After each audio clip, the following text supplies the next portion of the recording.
Aray! Sakit na ng katawan ko. Wait lang sa orders po. Timeout na naman. May ekstrang panlaban dyan. Ang kilala mong Alaksan, extra galing na. New Alaksan Extra.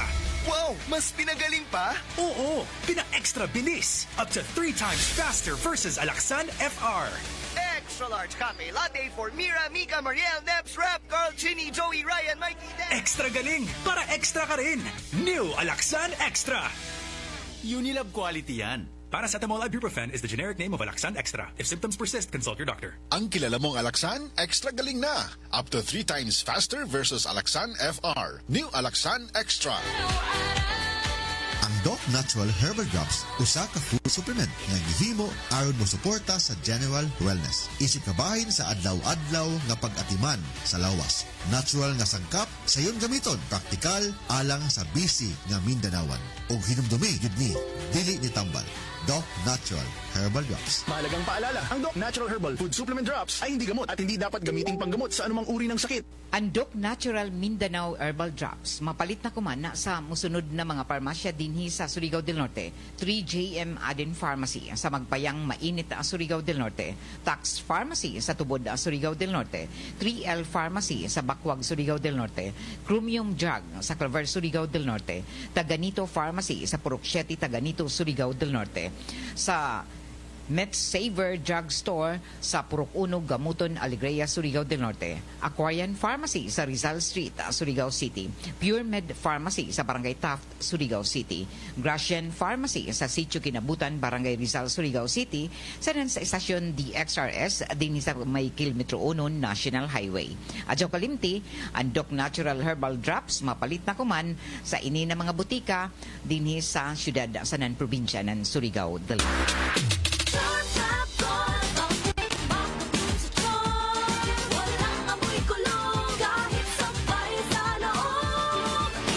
Charm Fabric Conditioner with Bloom Fresh Technology. May antibacterial na at ka-bloom sa bango ang damit. Charm Fabric, makabloom sa charm.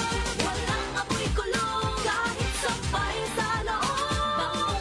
Makabloom sa charm. Charm Fabric Conditioner. Manufactured by ACS Manufacturing Corporation. ISO certified. World-class quality. ACS. Lahat tayo may firsts. First heartbreak, first beach trip, first payday libre.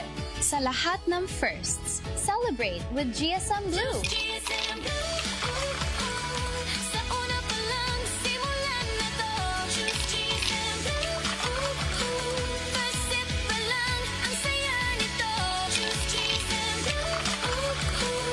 Sa una pa lang, ang sarap na to. Choose GSM Blue. Drink responsibly. Sa una pa lang, masarap na ang GSM Blue. Available in leading supermarkets and groceries nationwide.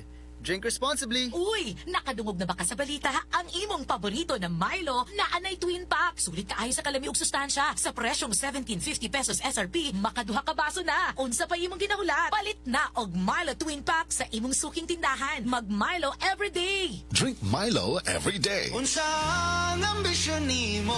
Ako? Ayaw na ko uy. Sa anak na lang nako. Unta, di maundang nga pag-eskwela niya. Ipanumpa kong bitikabihan. Ikondisyon sana agian. Ipanumpa kong digyo ko mabuhi. Na'y ambisyon kabuton para nimo. Vino Kulafu! Pangkuldisyon sa naay ambisyon na ay 12 Chinese herbs. Vino Kulafu, kuldisyon sa naay ambisyon. Drink responsibly. Ito ang DXRS 918 sa Surigao City. Basta balita at serbisyo publiko. Tatak RMN. 47 minutos na kalabay sa alas 7. RMN News. Diretso Balitang Surigao.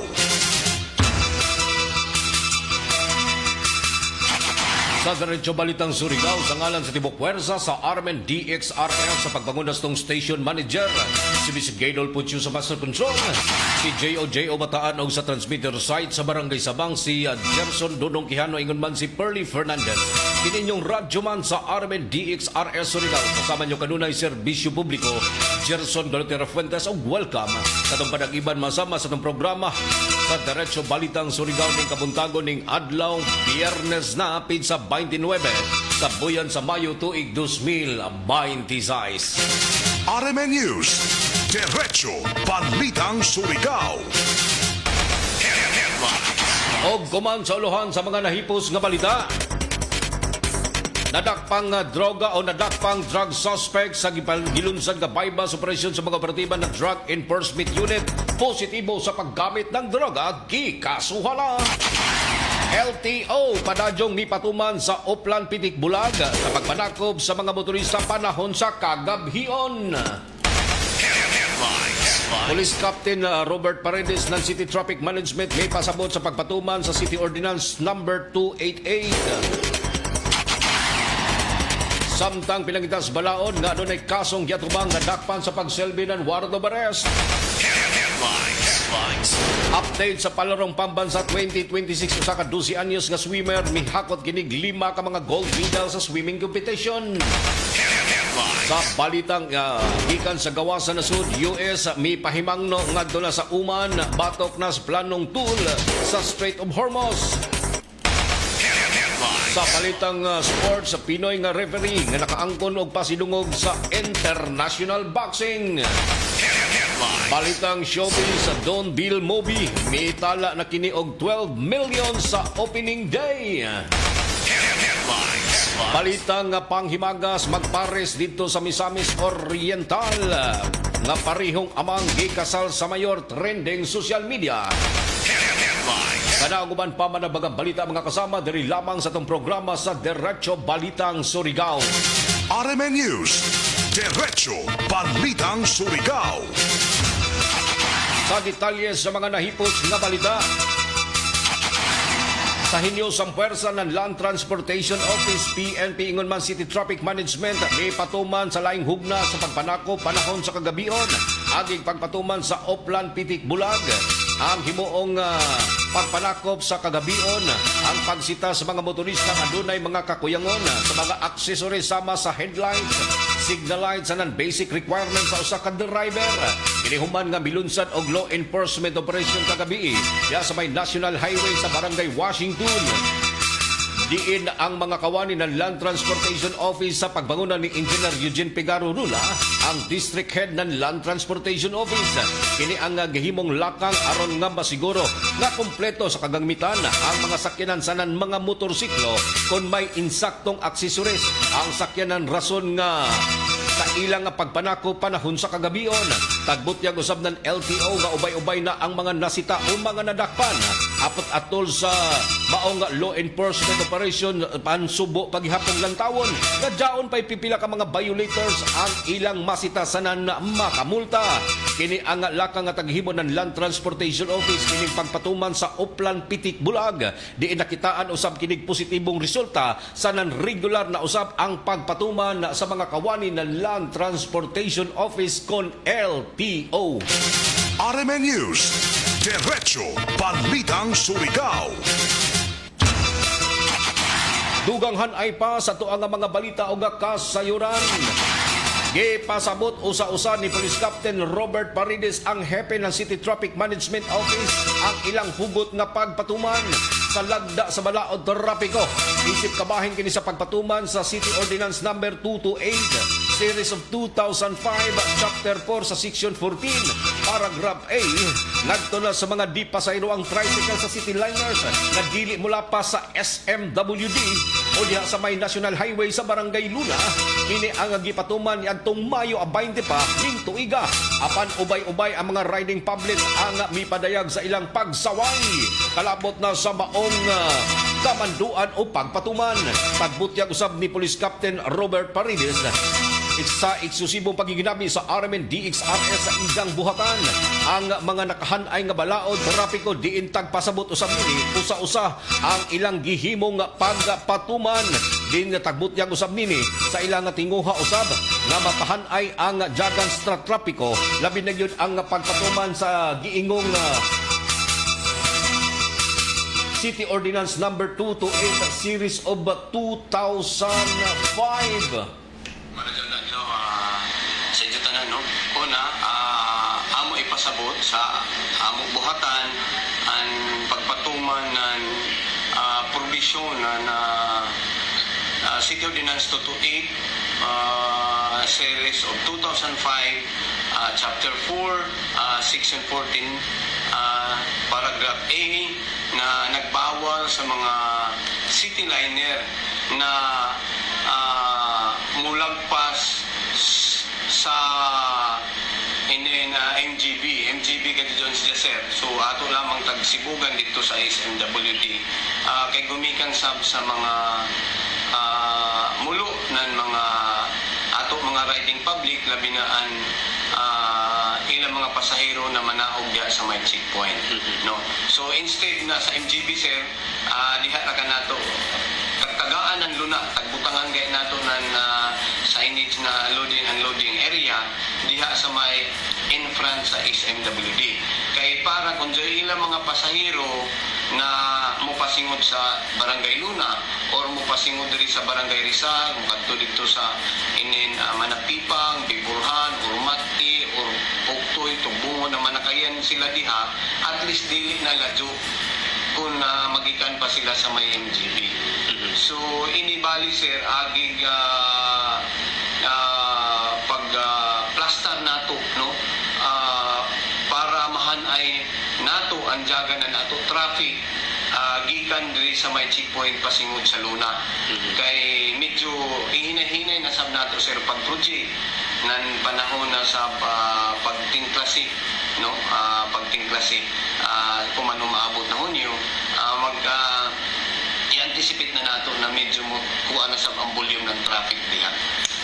Sanan isa pa sir, medyo nagplaster kita hinay-hinay nan mga ruta nan ato mga PUB kay siyempre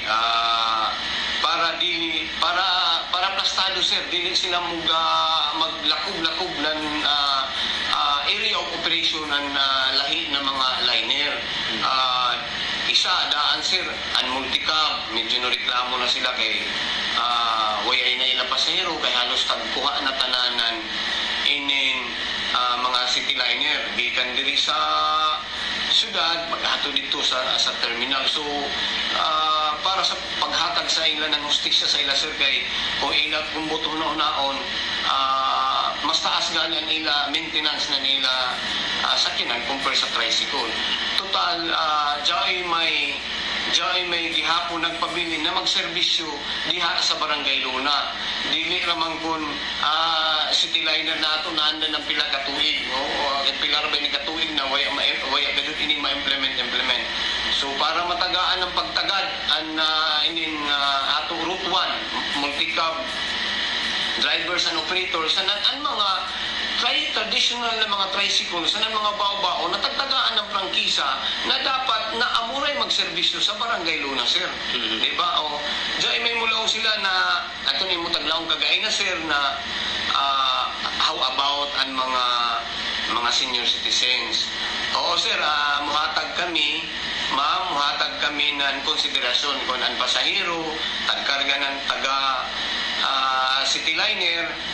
Una, kung senior citizens. Ikaduha, kung nagkarga sila ng PWD, sanan kung sa mga bata nagagmay. Sanan, kung di gamit nila ang ila tricycle privately, wala yung problema. Ila pamilya, or ija gigamit personally. Kaya nato nagibawal sa ila ang pamasada man. Dili RMN News, Diretso Balitang Surigao.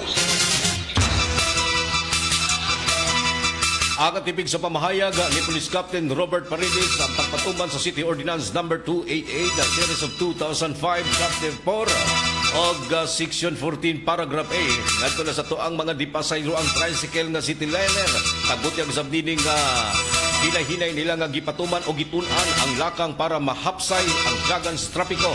Labi na yun ngay nagsinabot na ang pag-abli sa klase sa tuig 2026. RMN News, Diretso Balitang Surigao. Dugang hanay sa to ang mga balita o kasayuran. Ana-ana kuman sa kustudiya ng Surigao City Police Station ang gitudlong akusado na nadakpan sa gilunsan nga pagserbe ng warrant of arrest sa ato ang mga operatiba kagahapon adlaw sa kasong paglapas nining act of lasciviousness ingon man sa Article 336 sa Revised Penal Code in relation to RA 7610 na doon ay criminal case number 19164 na konsiderang nga top number 4 most wanted person sa municipal level. Tagbutyag ng BNP nga kagahapon adlaw pasado alas 4:15 antak na sa hapon gipatuman nila ang pagsikop o implementar ning pagsirbi ng warrant of arrest ngadto na sa gitudlong construction worker na kundiin tagbutyag usab nini nga usa ka 45 anyos nga layaking residente sa Purok 3 Don Julio Barangay Canlanipa ang nadakpan pinasikad sa gahom sa warrant of arrest sa lasciviousness conduct sa Article 336 sa Revised Penal Code nga adunay criminal case number 19164 nga gi-issue sa presiding judge sa Regional Trial Court 10 Judicial Region Branch 29 Surigao City. Pinitsahan niya itong Mayo 12 sa tuig 2026. Ang maong akusado ang temporaryong nabalhuguman sa custodial facility ng Surigao City Police Station apan tagtugutan kini sa korte nga mobayad sa ijang piyansa balor 180,000 ka pesos isip temporaryong kagawasan sa nasangpit nga dinakpan. RMN News, Diretso Balitang Surigao. Dugang hanay pa sa to ang mga balita gikan sa balitang gawas sa nasud. Nagpahimangno ang Estados Unidos ngadto na sa uman batok na sa planong pagpangadyo ng tool sa mga muagi sa Strait of Hormuz o bisan sa unsa nga mga bayronon ang mahatagan kinig pag sa o silot lakip na ang sikinsa ang mga nalambigit nini nga maong lakang. Tagbutyag usab sa post sa social media ngadto na kang US Treasury Secretary Scott Bessent na hatagan ng silot niini ang sikinsang mula pa sa maong lakang. Dugang pa ni US President Donald Trump nga wayay bisan usa ka nasod nga adunay katungod nga magkontrola sa Strait of Hormuz na usa kini sa mga agihanan sa mga supplier sa petrolyo sa tibuok kalibutan. RMN News, Diretso Balitang Surigao. Balitang Sports. Sa balitang paugnat sa kusog sa boxing, ang nabantog na Pinoy International Boxing Referee nga og judge nga si Attorney Danrex Joseph Tapdasan mikabot kini sa makasaysayanong dungog sa ijang karira human siya napili ngadto na sa International Boxing Federation o IBF Board of Directors. Gipahigayon ang maong eleksyon aton sa bag-uhay pang natapos nga 41th IBF Annual Convention dito sa Ho Chi Minh sa Vietnam. Si Tapdasan nang haod kini sa botasyon uban